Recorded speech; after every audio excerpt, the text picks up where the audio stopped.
दर्शकों नमस्कार। निवेश कार्यक्रम में आपका बहुत बहुत स्वागत है।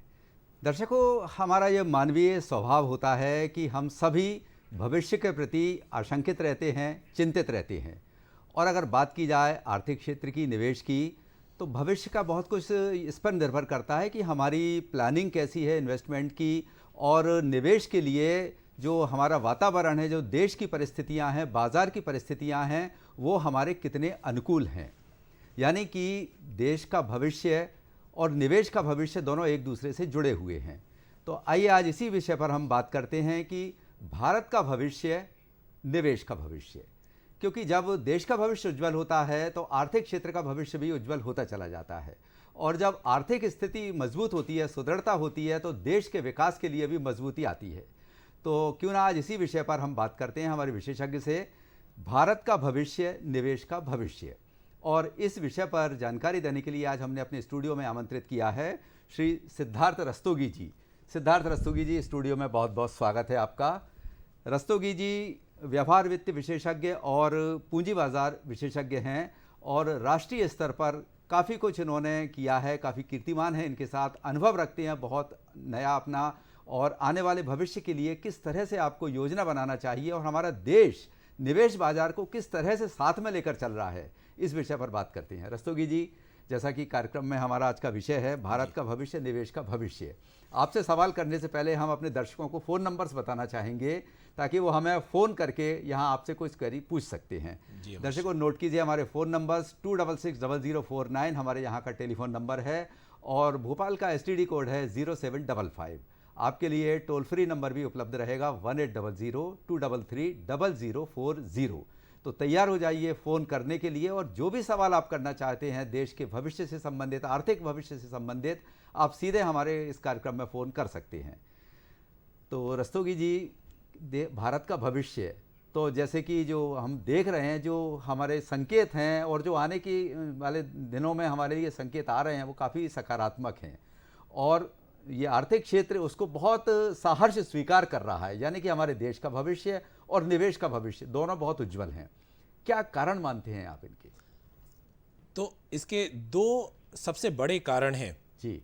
तो 91 से हमने जो एक अपने आर्थिक रूप को बदलना शुरू किया, पहला एक, और दूसरा 2010-2014 के बाद जो एक गति दी इन आर्थिक चेंजेस में, ये इकोनॉमिक रिफॉर्म्स में, उसकी वजह से आज जो हम देख रहे हैं कि भारत पूरे विश्व में हड़कंप मचा हुआ है। दो युद्ध चल रहे हैं, एक सीरिया में 2014 से, जिसको मीडिया कवर नहीं करता, 2022 से रशिया और यूक्रेन का, जिसको मीडिया कवर कर रहा है, और तीसरे की अभी शायद आशंका थी चाइना और ताइवान का, जो अब शायद पीछे हटता दिख रहा है। उसके बावजूद जो विदेशी निवेशक हैं वो अपना तांता लगाए हुए हैं कि भारत में शीघ्र, अति शीघ्र आकर के ज्यादा से ज्यादा अपना निवेश बढ़ा सकें।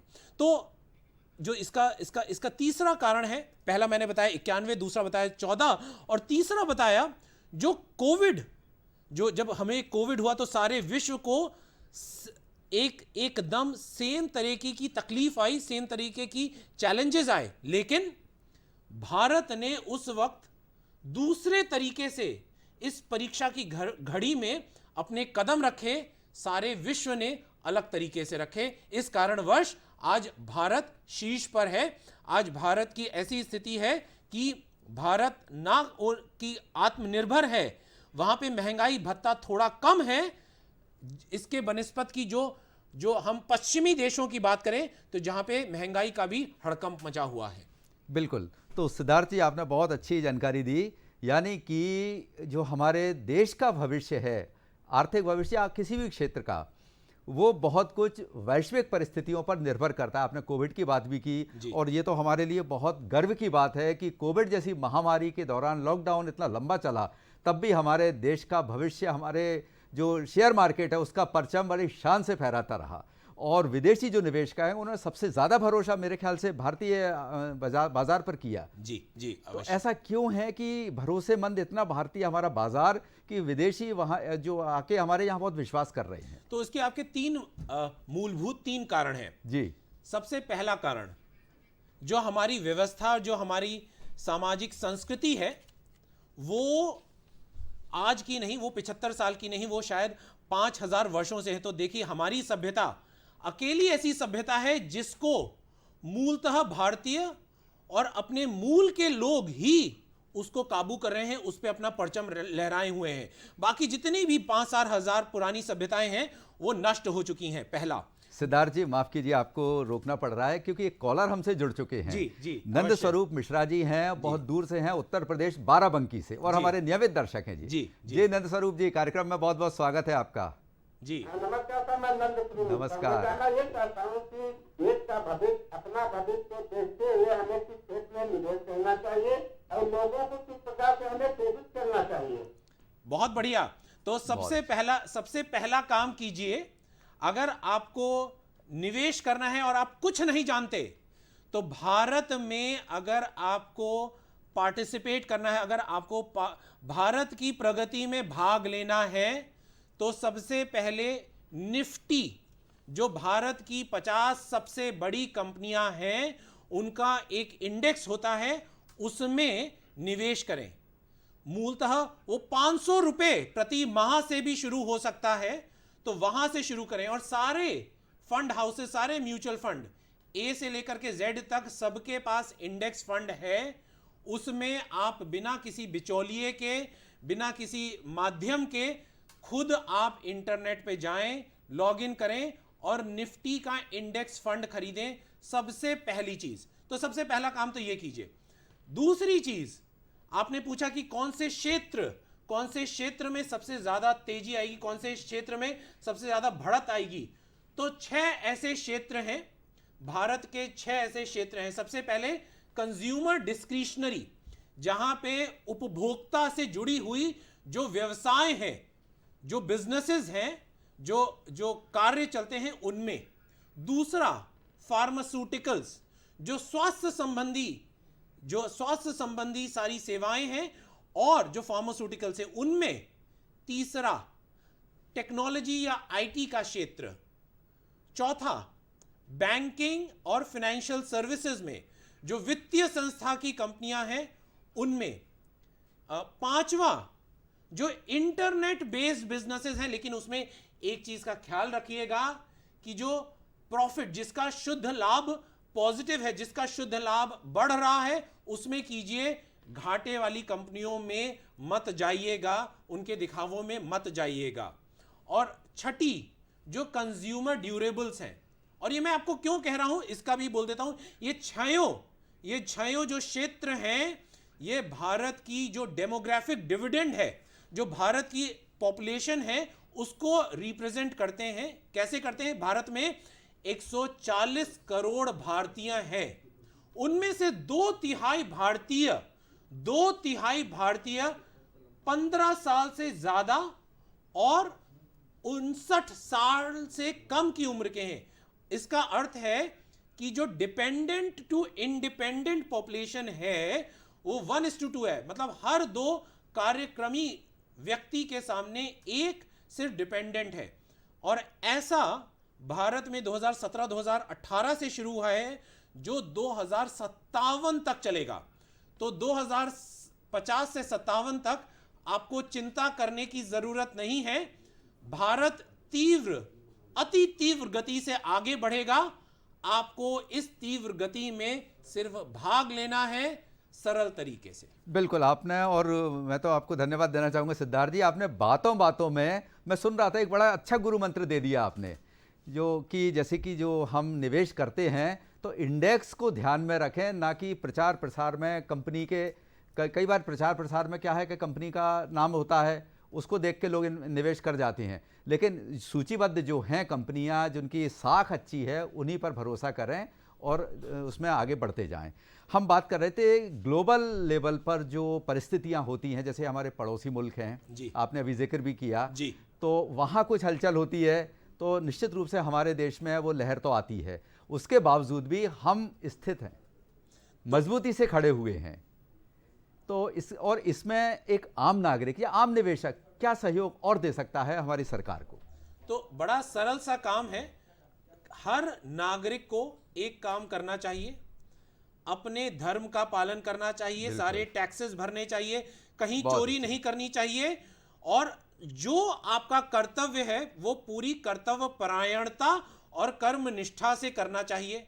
उसके बदले में आपको क्या मिलेगा? आप पूछेंगे मैंने तो सब कर दिया, अब मुझे मिलेगा क्या?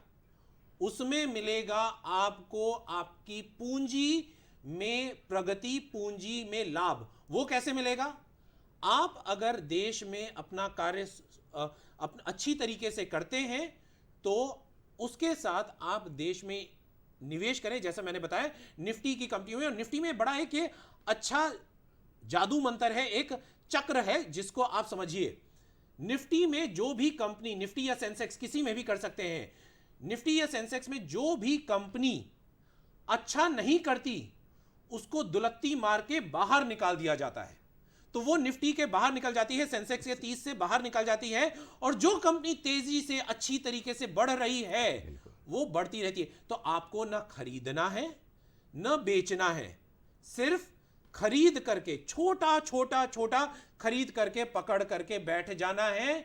ईश्वर आपकी पूंजी बढ़ाता चला जाए। यानी कि धैर्य रखना बहुत ज़रूरी है। और थैंक यू सिद्धार्थ साहब, आपने फिर इस जवाब में मुझे एक प्रश्न और दे दिया। आपने बहुत अच्छी बात कही कि अपना टैक्स समय पर ईमानदारी से पे करते रहें, क्योंकि हम बात कर रहे हैं देश के विकास की, भारत के भविष्य की और निवेश के भविष्य की।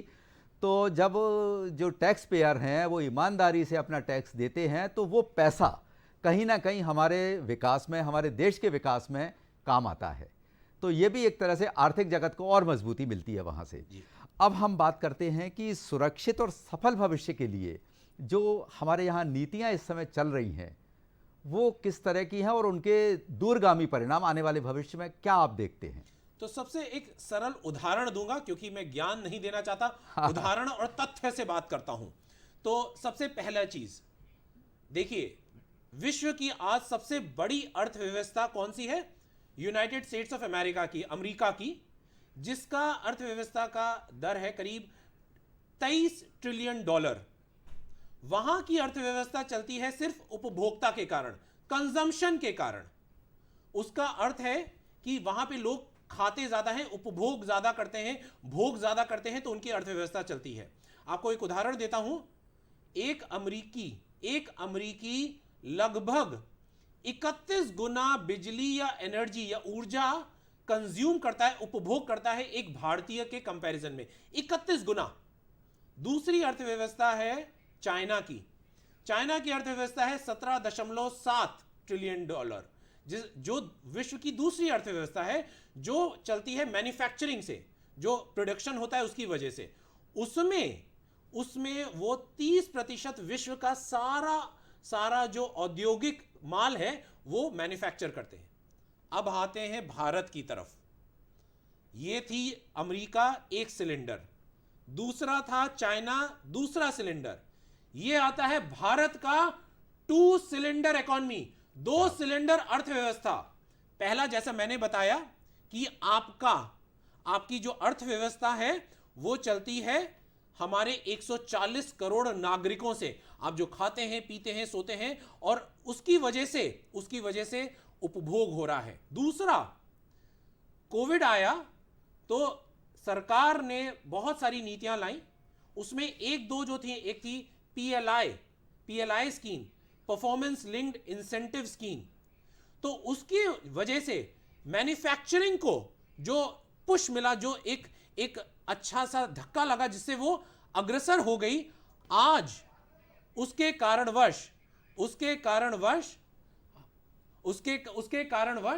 कारणवश हमको ना करके भी हम मोबाइल फोन में आज से 10 साल पहले टॉप 10 में भी नहीं थे। आज हम विश्व के दूसरे सबसे बड़े मैन्युफैक्चरर हैं। टू व्हीलर्स, अगर हम ऑटोमोबाइल की बात करें तो टू व्हीलर्स में विश्व के सबसे बड़े मैन्युफैक्चरर हैं। तो आप बैठ चुके हैं भारत के 2 सिलेंडर जहाज पर। अब रुकने का कोई गुंजाइश नहीं है। सिर्फ अपने आप को अच्छे से पकड़कर उठापटक में पकड़े रहें और बढ़ते रहें, क्योंकि उठापटक तो ईश्वर की देन है। याद रखिए, शरीर की जो धड़कनें होती हैं ऊपर नीचे होती हैं।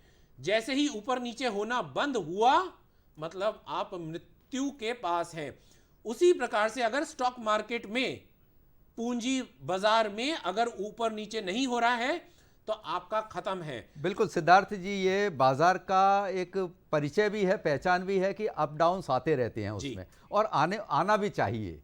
और जब हम बात करते हैं कि आपने बात की इस समय हमारे मैन्युफैक्चरिंग और हर सेक्टर में काफ़ी अच्छी संभावनाएं हैं, और हम लोग तो सौभाग्यशाली हैं कि कर्म प्रधान है विश्व तो, और हम ऐसे फील्ड हमें कर्म का मिला है जब आत्मनिर्भर भारत की नई तस्वीर उभर कर सामने आई है जी। इस आत्मनिर्भर भारत को ये आम नागरिकों को जोड़कर किस तरह और ऊंचाई छू सकता है हमारा देश? तो देखिए, हमको करना क्या है कि अब भारत में सब कुछ भारत में ही बन रहा है। बिल्कुल। और हमको करना सरल सी चीज है। बाहर के विदेशी जो चीजें हैं, जो चाहे चाइना की हो चाहे कहीं भी बाहर की हो, घटिया क्वालिटी को थोड़ा सा त्यागना है।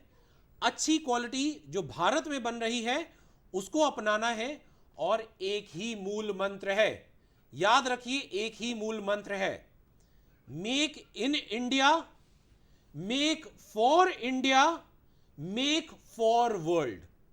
Make in India, make for India and make for world. अर्थात भारत में बनाइए, भारत के लिए बनाइए और भारत में विश्व के लिए बनाइए।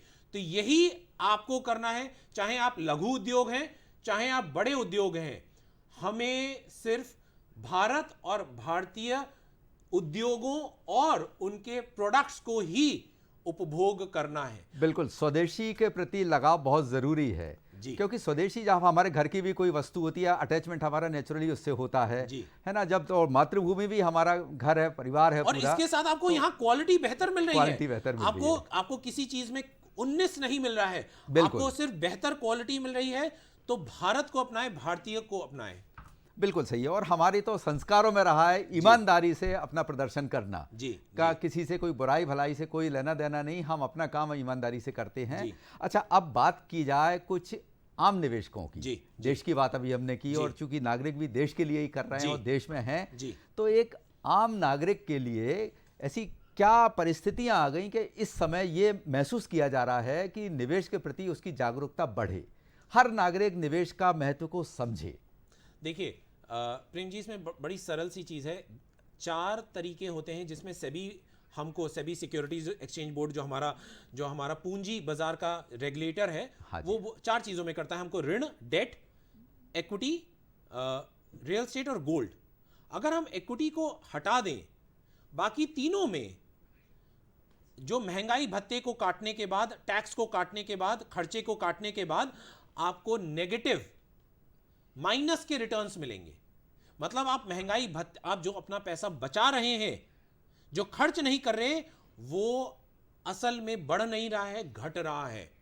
तो आज के दिन में इक्विटी में निवेश आपको ऑप्शन नहीं है, आपका कंपल्शन है, आपकी मजबूरी है, आपको करना पड़ेगा।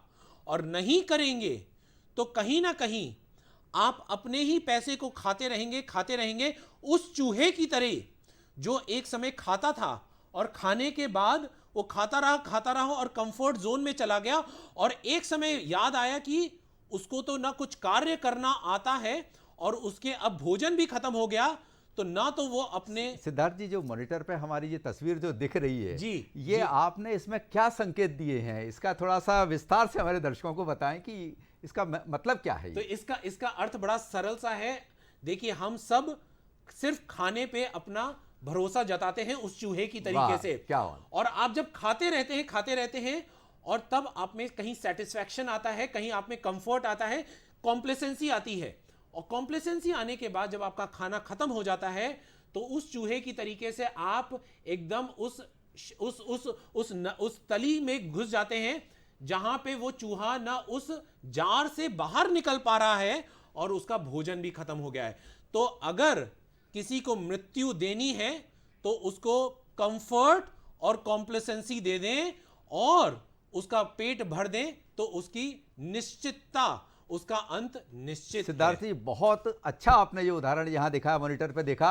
और इसी के विपरीत मुझे भी एक कहानी याद आ रही है, जो कभी बचपन में हम पढ़ा करते थे, कौवे की और वो घड़े की। जी। कि एक प्यासा कौवा आता है और पानी कम होता है घड़े में, लेकिन फिर भी वो अपनी प्यास बुझा जाता है। ये कौन सी कलाकारी है? तो देखिए, कहते हैं बूंद बूंद से घट भरता है, तो इसको हम म्यूचुअल फंड से कैसे जोड़ तो सकते हैं, एसआईपी से? बड़ा सरल सा, आपको व्यवस्थित निवेश करना है, बड़ा पैसा नहीं।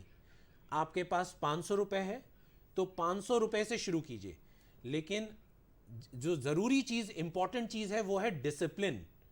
आप हर महीने अगर आप 500 रुपया 20 साल तक बचाते हैं, तो साल में आपने कितना बचाया? 6,000। 20 साल में कितना बचाया? 1,20,000। उसको अगर आप 12% पे भी कंपाउंड करते हैं नियमित तौर पर, तो 1,20,000 रुपया 5 लाख रुपया बन जाता है। तो छोटे से शुरुआत कीजिए। आप ठेला चलाते हैं, आपका ढाबा है, आप सब्जी बेचते हैं, आपको तभी भी भारत की अर्थव्यवस्था में भागीदार बनना पड़ेगा और बनना चाहिए।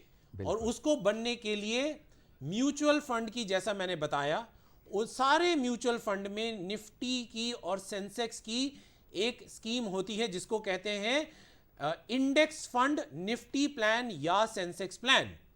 उसमें व्यवस्थित निवेश, जिसको कहते हैं सिस्टमैटिक इन्वेस्टमेंट प्लान, व्यवस्थित निवेश की जो तरीका है, उसमें आप 500 रुपए हर महीने डाल दें और उसको हर महीने डालते रहें। सिद्धार्थ जी, अगर डायरेक्ट इन्वेस्टमेंट कोई करना चाहे जी, तो उसके क्या टिप्स आप देना चाहेंगे? तो उसके लिए बड़ा सरल सा टिप है। सबसे पहला चीज, अगर आपको कोई भी जानकारी नहीं है जी, तो सबसे पहले उसमें भी आप निफ्टी या सेंसेक्स को चुने, पहला चीज।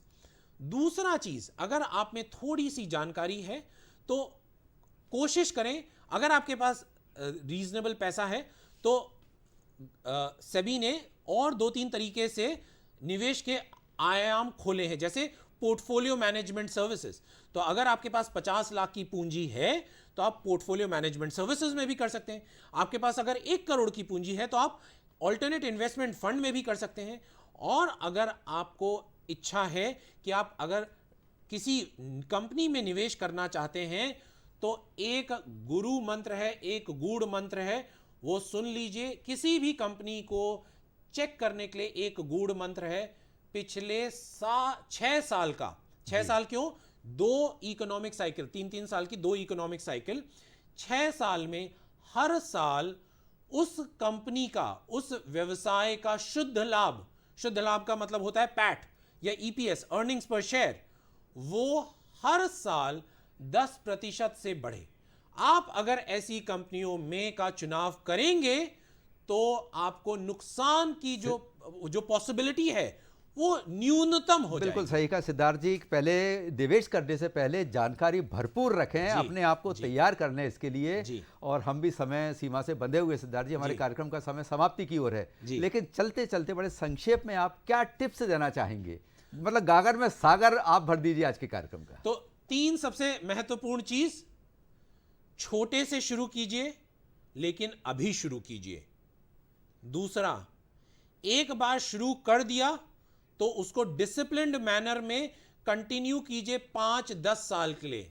तीसरा, मार्केट के उतार को अपना मित्र बनाइए और मार्केट के चढ़ाव में आराम कीजिए। जी सिद्धार्थ जी, अब हमारे कार्यक्रम का समय समाप्त हो चुका है और आपने इतनी अच्छी जानकारियां दी, आपका बहुत बहुत धन्यवाद। स्टूडियो में पधारे। दर्शकों, आपका भी धन्यवाद। कार्यक्रम से जुड़े रहे। अगली बार नए विषय के साथ हम फिर हाजिर होंगे। तब तक के लिए नमस्कार।